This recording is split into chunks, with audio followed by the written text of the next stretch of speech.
जानकी जी का एक ही बेटा था जिसका नाम रतन था। वह आर्मी में था। रतन की शादी सुधा से हो चुकी थी। दोनों अपने जीवन में खुश थे। शादी के 2 साल बाद उनको एक बेटा होता है। जिस समय बेटा हुआ, रतन सीमा पर तैनात था। जब उसे पता चला कि उसे बेटा हुआ है तो उसकी खुशी का ठिकाना नहीं था। उसने कहा, देखना सुधा, एक फौजी का बेटा फौजी ही होगा। मैं जल्द ही अपने बेटे से मिलने आऊँगा। उधर सीमा पर हमला हो चुका था। दोनों तरफ से गोलियां चलने लगी। एक गोली रतन के सीधे सीने पर लगी। उसने मरते दम तक दुश्मनों को मार गिराया और खुद शहीद हो गया, पर अपने बेटे का चेहरा नहीं देख पाया। उधर सुधा काफी देर से रतन का फोन ट्राई कर रही थी, पर रतन उसका फोन उठा नहीं रहा था। अचानक किसी ने फोन उठाया तो पता चला रतन शहीद हो गया था। सुधा के हाथ से फोन छूट गया। क्या हुआ बहू, रतन ठीक है ना? सुधा की सास ने यह बात पूछी। माँ जी, आप अब कभी रतन को नहीं देख पाओगी। एक दूसरे को पकड़कर दोनों रोने लगी। पालने में लेटे यश की तरफ नजर गई। वह मुस्कुरा रहा था। उसे देखकर सास बहू दोनों को जीने की एक वजह मिल गई। समय की रफ्तार तेजी से बढ़ रही थी। यश अब 5 साल का हो गया था।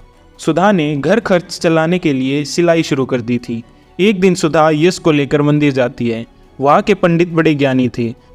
जब सुधा ने पंडित को यश का हाथ दिखाया तो पंडित जी ने कहा, एक फौजी का बेटा है, देखना ये फौजी ही बनेगा।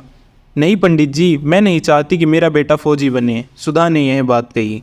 इस बात को सुनकर पंडित जी ने कहा, हाथों की लकीर को कोई नहीं बदल सकता बेटी, मेरा आशीर्वाद तुम्हारे साथ है।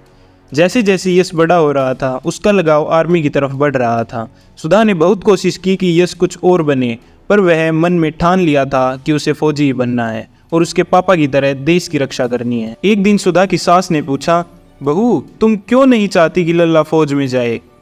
सुधा बोली, मुझे डर है कि कहीं वह अपने पापा की तरह ही हमें छोड़कर चला न जाए। बहू, होनी को कौन टाल सकता है? अगर जिसे जाना होगा वह चला जाएगा। तकदीर में लिखा कोई नहीं बदल सकता। अगर तू लल्ला को मना करेगी तो वह तेरी बात मान तो जाएगा, पर कभी खुश नहीं रहेगा। औलाद की खुशी से बढ़कर इस दुनिया में कोई खुशी नहीं है बहू।